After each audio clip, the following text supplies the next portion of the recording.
stay at least. Hello, everybody. Greetings and welcome to the Amy So's Scan and Cut box opening. All right, I'm here. Jim's here. We got a microphone that's there. doing its own thing. So welcome to box opening. This is for December 2024 if you're jumping in late or you're watching it. So we're talking about 3D art and how you can really take your scan and cut to the next level, creating Artwork fun from things. your photographs. Yes, hi, Miss Vicki. Your photographs, your artwork, your favorite artwork. This time we're using Jim's mother's artwork, right? So Yeah. that'd be cool. All right, James, let's push the button. What do we got going on here? All kinds of stuff in here. All kinds of goodies. Even That Bonnie. Bonnie? Bonnie would be enough, but she was here all day. They had Caroline. So you have just as a little Christmas gift from us, a little quilted zipper purse. Everybody's is a little bit different. Everybody needs a trinket bag, right? Yeah. I have so many bags inside my bags. It's a girl thing. It's a girl thing, exactly. That And is exciting. the big thing is the Roxanne glue basted spray, and the lid is taped shut, so it's going to take a minute. But if you live in California, Colorado, Hawaii, please don't turn me in. That's all I can ask for. So you got a $20 can of spray, which I love. Low VOCs. It doesn't stink, Yeah. right? So it doesn't have a real funky web to it. Like we use this all the time. Just give it a quick shake. And then it's great for resticking your mats, sticking your projects together. Hi, Marilyn. Hi, Kathy. Ken's. Oh, I know the spray is awesome. We're going to stock it here. So if you can't find it locally, just let us know and we'll be glad to ship it to you. Oh, great. So we can order for them. Yeah, it'll be in the website. So Perfect. I I like got a it. candy can pen just because I couldn't resist. I don't know if they work or not, but they're really cute. It's a cute decoration. It's a pen. Yeah. It's a writing utensil. Right. If it doesn't work, you can always hang it in your Yeah. office cubicle or your sewing room or something. Hi, Gail. Carol. And Gail. Gail. Terry just pulled in. She Hi, Terry. just left the store. So, all right. So we have, of course, your tip sheet, right, and how to get into your box, which most of you know that. We did post a video now on how to watch your classes, so that kind of helps.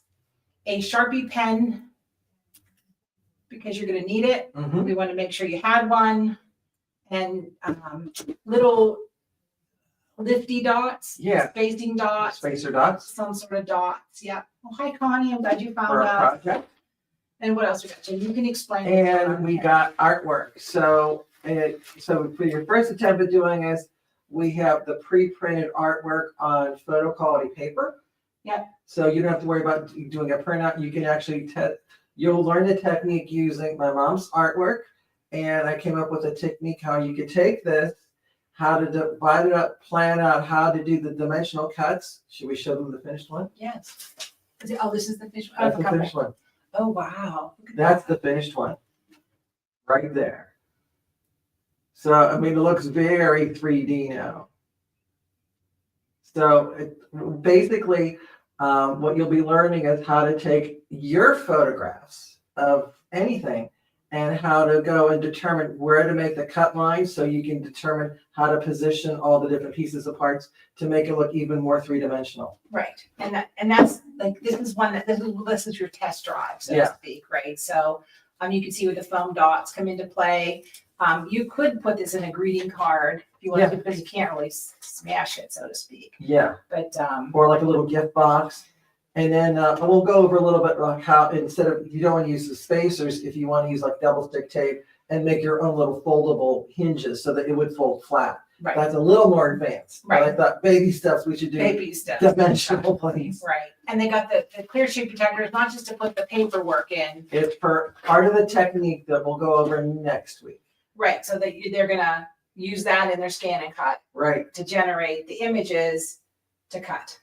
Yeah. Terry goes, I wish I would have seen it in person. Well, it'll be here, Terry. It's on my Yeah. desk. You just pop it. So anyhow. But it's here. All right. So let's go back and here we go. So I'm kind of tired today. So One, you 2 days. get your paperwork, your check-in, candy cane pen, a little Ziploc bags because it's the holidays. We just want to say hey. Sharpie marker, because you're gonna need it, your spacers, your artwork, and Roxanne, a glue based spray. It's That's really new. cool. Yes. And I'm so excited. I found the gentleman who creates it. So we were able to get quantities, right? Quality product. Qualities and quantities. So that is the scoop. So next Tuesday is the live class that will be recorded that you can always watch on Wednesday, but I'll put it up close. And maybe a little model, a little novel. A novel and Jim's 522 pages, which we love and appreciate, all of us, because if it was me, you'd get like Cliff Notes. So that's it. But I just think it's beautiful. And you think how many family photographs you've taken, vacation photos. Well, I was even looking at, there was one company advertising where they're taking your photographs and making it into 2D art and basically putting it between plastic and making ornaments out of it. Right. Which is almost kind of like what this is doing with your artwork. And if you kind of even frame it, you could make it an ornament or just Right. You could hang it do that way. right. You could definitely frame it or box the sides Like out. a shadow box. Like a shadow box, right? And what a great memory, especially if it's a vacation or somewhere you wish, you'd like to be in or like to go back. Yes. So, And if you want to do a project like that, what I would suggest do is first buy your shadow box. And then you can go and scale your photo up or down to fit the shadow box. Because I right, think that's true. it's harder to go and find a frame that matches your picture. So this is what 4 by 5, somewhat neighborhood. Yeah. 4 by Like maybe 3.5 by 4.5. Yeah, it's not huge, but it's enough. And the fact that it actually would stand up, or you put on a little base. And I think the original painting was like 18 by 24 and I shrunk it down. Yeah. So it's his mom's artwork. She was a beautiful painter, as Jim is too, which, just saying. So just saying. So that is the scoop. We're doing 3D. We're actually breaking down one photograph Yeah. into several pieces, using the clear to scan into our scan and cut to get our cut files to figure it out. Yeah. And I could probably put a lot more layers in there that it might have needed to have, but I wanted to really get a lot of depth going with it. Right. So that's why we're going to discuss where you determine your cut lines and everything and how to make it work in the program, because when I was using some of the features of the Canvas Works software, Yeah. it worked, but sometimes it didn't work well enough. So for the quality I wanted, and I found a shortcut on how to fix that. Yeah, so it's you're in Jim's hands next Tuesday because I just watched. I had nothing to do with this project. I need that mentor that says, come up with a project. I You know? ordered the spray. That was important. That was a big part of the box. How many layers are on yours? So that's a good question, Terry. 1, 2, 3, 4, 5, 6. There's 7 here. 1, 2, 3. So there's 7, and it depends on how much spacers you put between them, right? So it's the same cuts. Yeah, Yeah. So it's because you have like your background there, which is the whole painting, and then working forward. right. Exactly. And that way you get as much detail or dimension as you want by how many layers you have. Yeah. So think of like if you did like a family photograph and you had like rows of people, each row of people would be a different layer, and that would really make depth to your family photographs. Right. And if you had a divorce, you just whack them out with your scissors. And Easy. Hey, we may be onto something here. I had a photographer friend tell me that when you take family photos, that the ones that don't really belong to the family that have been married into the family should be on the outside so they're easy to crop when things go bad. You must have done it a lot. I think that's so funny. Like Photoshop them out. But anyhow, we're not too worried about that. So yeah, it's going to be a fun project. Yeah. Jim put a lot of time and thought into that, how to break this down. So it's really you see how fine your scan and cut really can work. Yeah. And we're so excited about that. Yeah, it does. It picks up so much, and then in a way too much, because the part of the cleanup work it was so labor intensive until I found a shortcut. Right. And so we'll be really working with that and how to make it look really fun and easy. Yeah, absolutely. So when you go to take a look at this, then you're going to see how cool this whole process is. And if you don't belong to the Scan and Cut, you just have to be watching this. We are selling a three box subscription, like a gift subscription. So it's paper. So I'm gonna let you finish up. I'm gonna head outside and finish up. Bye, everybody. We'll finish you up. Sure. Actually, Billy Lou, we did was we had access to really good photo quality paper, which was a little heavier than most printer papers, but not as heavy as cardstock. So this was my test printout project, okay? And I think I'll flip over here to the overhead. And you can see it's a lot thinner paper. This is actually printer paper like we would have on our, hi John, on our printer. So, and what I actually did was this was like the store printer that I used. So the print quality wasn't as fine as when we went to the high resolution printer that we use. This is more like the colors on my mom's painting. And what I did with this, I used the printer photo quality paper for your project, but I felt it didn't have as much body as I would like to make it stand alone. So I'll give you a little hint of part of the project. What I did was I took the sheets and I applied a fusible web to the backside. And then I went and took some leftover cardstock that we had here and fused it to the back. And that made my photo quality paper more like heavyweight cardstock without having the difficulty of trying to get it in the printer. Because not every printer that's out in the market that we may have at home will accept cardstock. And also some of them, you have to manually insert every single sheet in to print it on cardstock. And not all cardstocks that are out there are photo quality. So the way around that, my shortcut was all the photos were printed with that photo quality printer on photo quality paper. So it's very high resolution, and you can see how the orange in the sky really pops on that. So this was a much higher quality than I was using in the other ones. And then apply a fusible web to the backside of the cardstock first, and then put this on top of the cardstock and fused it together. And then this way it made for a much stiffer piece. And then by doing the two together, I was able to easily put it in my scan and cut and then have it cut both layers out at once. And actually it made for a much more durable, firmer presentation. And yeah, Billy, this is a great way to go and share some of this. One of the things that my mom used to do whenever I was growing up as a kid, she would actually have my dad cut 4x6 pieces of masonite, and then she would coat them with gesso, and then she would do individual oil paintings.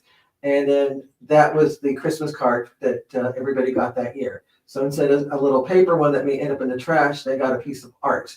And then my project was, I would take the ends of it, and then I would take a Sharpie marker and I would go and make little dashes like it was the nails that had attached the canvas to the wood. So it made that little extra touch to it.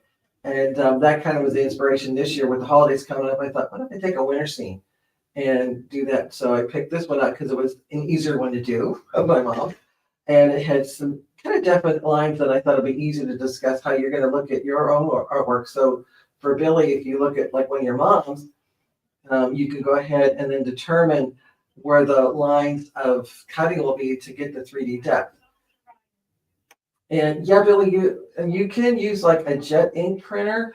And what I would definitely do is if you can adjust the printer quality so it prints at a higher resolution, you'll get really nice quality printouts that way. So yeah, you can do that. And always do a test printout too. And we'll go into more detail next week at the class, but what you could do is actually, if you want to save on your colored ink, you could actually do a black and white printout first and use that to help dissect where you're going to place your cutting lines to come up with your own 3D image like that. So, and laser and color, yeah, you'll get really high quality with most laser printers. And again, if you're like us where you ink individually the canisters, usually the black ink is less expensive. So if you're going to do a trial cut, I would definitely go black and white. And actually, you would like it when it's done too, because you get like higher contrast with that. and it may help you to determine where your cut lines are too. So yeah, Billy, that's a great way to go and share your mom's artwork. And then what you can even do is like on the back side, you can say if it's for a seasonal gift, whatever, address it to whatever, and then give a little information about the artwork too. Because there was one piece that I was almost tempted to use, but I couldn't get a really great shrink of the software I was using currently. So I couldn't do it because the painting's about 5 feet wide and 3 feet tall. So I wasn't getting the clarity of photographic print quality when I printed it out with using my own phone camera with that. So I chose this one, which was smaller, and I was able to get a really nice, good shot. Yes, and that the kits went out, I believe, yesterday afternoon. I believe that's when they were picked up. So they should be arriving. Maybe you may start seeing them in your mailboxes by the end of the week or next week. So yeah, they've already been shipped out. So I would just be a little patient yet, okay? Because it's a little early for that. Plus, with the holidays, you don't ever know how long it's going to take, but they've been surprisingly going up very quickly. So, okay. Oh, Bonnie got yours already. Yeah, like I said, I thought they got up. Of course, you're kind of local too, Bonnie, I believe so. Yeah, and if by chance you don't see it, like by the end of the month, you give us a call and we'll work it out. Okay. Yeah, it depends on, so you should probably get it by Saturday, if not Friday too. So it depends on, your local courier whenever they deliver. So it's out there. Okay, any questions? Oh, great, Terry. So those of you that have your box already, that's already opened it, if you want some pre-homework before next week's class, just take a look at the picture and maybe see where you think you might want to cut it up for layers. There is, I think, 3 sheets we did. Yeah, there's like 2. Yeah, I believe there's like 3 sheets in there, 2 or 3. Yeah, there's 3 of the same one. And basically it's for all the different layers. And I decided to add an extra sheet in the event you had a little mishap with either cutting, or if you decide to fuse yours onto, you have a backup one that you can use. And then we'll go, like I said, we'll discuss how to do all the cut work and everything. And I got a little surprise for you next week too. I'm not going to tell you what it is, and it's just for you subscriber members that it's going to make the first time doing this easy, because you're going to be working with this project first. So that way, I thought if I work the whole project out through for you, and you actually do an exercise to try to duplicate what I did, I think it's going to make the process that much more easier to understand, especially whenever I found out this great shortcut, because I was spending hours trying to clean up some of the images as I scanned it into the scan and cut, because it scanned so well. Every little mark and nuance that was on the film was picked up, and it was really hard to get a good image, and it made it really difficult to use any of the unique features of the CanvasWorks software to make our cut files work. I found a way around all that issue, so we get a great scanning and a great transfer of design lines, so we can get really good. Okay, any other questions? So I guess we're all good. So again, make sure you tune in next week, and then by then we should have like the handout information and all the novel ready for download as a PDF file that you can print out. Then you can follow it with step by step, and then you can adapt what we're doing here to your artwork. So basically all you'll be doing is replacing Mom's picture with your picture. Okay. So that being said, thank you all for tuning in, and keep an eye on your mailbox for your subscription box. So they're already starting to arrive, which is good news. And just remember that we'll be going live next week, and of course we'll be recording it. So if you miss it, then you can play it back, and we're going to go over all the step-by-steps on how to do your own dimensional 3D work of art. Okay, so thanks for being a subscriber, and we'll see you all next week. Okay, and remember, the more you know, the more you sew. Take care.